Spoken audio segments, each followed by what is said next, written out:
C'est important les enfants, pas de drogue avant 15 ans, faites attention à vous.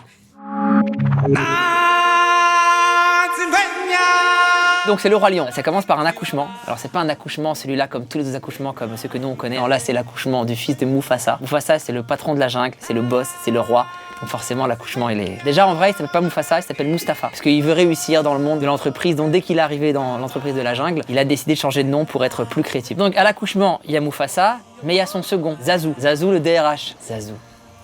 Aziz, il s'appelle Aziz le mec. Zazu c'est un surnom. Zazu lui c'est les yeux, c'est les oreilles de Mufasa dans la boîte. Il balance tout ce qui se passe tout le temps partout. Après il y a également Rafika qui est présente. Vous la connaissez sous le nom de Rafiki mais encore une fois c'est Rafika. C'est la sage-femme. Quand tu vois comment elle procède en termes de technique de travail, on est plus proche de la sorcellerie. Il y a un bébé qui vient de naître, elle prend une pastèque, elle la coupe en deux, elle lui met un peu de jus sur le front. Personne fait ça. Elle met du sable. Quel est l'intérêt? Cordon ombilical en termes d'hygiène sanitaire, c'est dégueulasse. Après elle prend le petit, elle le soulève comme si c'était la Coupe du Monde. Ils sont tous là. Waouh, ils kiffent, ils sont à 300 mètres, ils voient rien. Il n'y en a pas un seul qui voit le petit. C'est une bande de faux culs, ils veulent tous leur augmentation. Et il manquait une seule personne, Scar, le frère de Mufasa. Lui, c'est l'opposé. Lui, c'est un mec humble. Il est tranquille, dans sa tanière, il n'embête personne. Et il aime pas le délire des lions. Les lions, ils sont toujours là à se la raconter au country club avec leur peignoir. Ils sont là avec leur pipe, ils se la pètent, ils jouent au golf. Donc Scar, lui, ce qu'il fait, il esquive les lions et du coup, il traîne avec des gens plus simples, les hyènes. C'est des gens exclus de la société. Donc Scar, il traîne avec les hyènes et Mufasa, il essaye toujours de faire en sorte que les gens calculent pas les hyènes. Il dit toujours à Simba, Simba, méfie-toi des hyènes, méfie-toi du marché asiatique,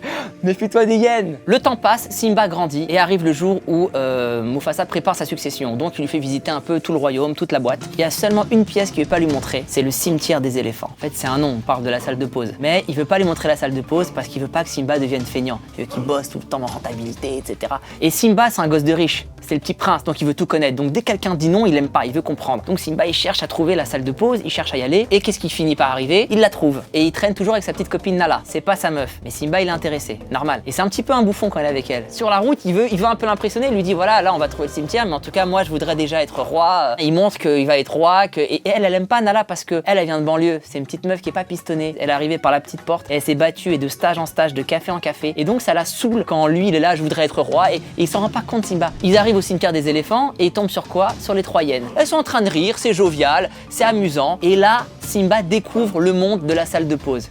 Pète un câble, le gars. Petite salle de billard, baby-foot, fléchettes. Il se dit, mais il y a un monde derrière le travail. Il y a moyen de kiffer. Et à ce moment-là, Simba, espèce de petit inconscient, viens là. Il commence à lui courir après. Simba, mort de trouille. C'est quand même le patron. Ça crée un mouvement de foule. Il y a les gnous qui arrivent, les gnous qui sortent des bureaux. Et escalade, émeute. Mufasa court derrière Simba. Il attrape, Simba esquive. Mufasa se retrouve suspendu à la fenêtre avec ses petites griffes. Il tient, arrive Scar. Il met ses mains pour attraper Mufasa. Et il dit, longue vie au roi. Il peut pas attraper, il tombe. Bah c'est pas de sa faute. Donc mouvement de foule, ça part dans tous les sens. Et là Simba il fuit, en même temps il chante « Je voudrais déjà être roi ». Bah déjà apprends à tenir debout. Tu sais même pas marcher, tu te fais bousculer par 3 gnous Simba. Donc complètement triste, apeuré, déboussolé, descend de l'immeuble. Il traverse le périph' et il se retrouve en banlieue. Là c'est plus le roi, il sait plus quoi faire, il tombe sur 2 toxicos, Timon Pumba, 2 mecs qui passent leur journée à fumer. Timon, lui, il est dans le blanchiment d'argent, il crée des chichas. Pumba, lui, c'est un gitan, il est plus dans le cuivre. Voilà, c'est vraiment son truc, c'est le cuivre, le cuivre, le cuivre. Simba, il est triste, il est dégoûté. Putain, j'ai perdu mon royaume, j'ai perdu mon père, j'ai perdu tout ce que je possédais.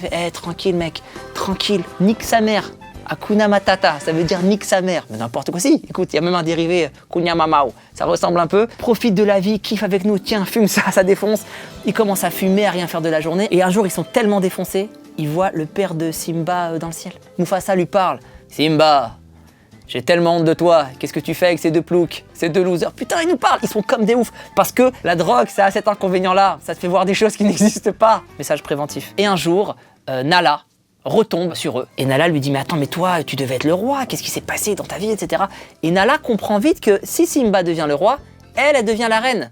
Elle est pas con, Nala. Et donc elle lui dit innocemment, Simba, tu te rappelles de la chanson d'Yannick Noah? Mais tu sais, les lionnes sont vraiment des reines. Sauf que lui, avec son cerveau déglingué, usé au shit, il croit qu'elle dit les lionnes sont vraiment des reines, les reines avec les cornes.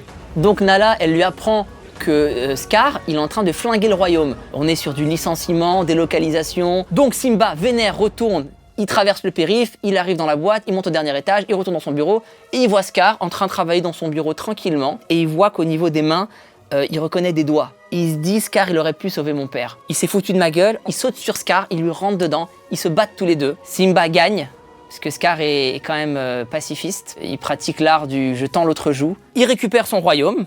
Qu'est-ce qu'il fait cet imbécile? Il met qui au pouvoir? Nala. Nala prend le pouvoir.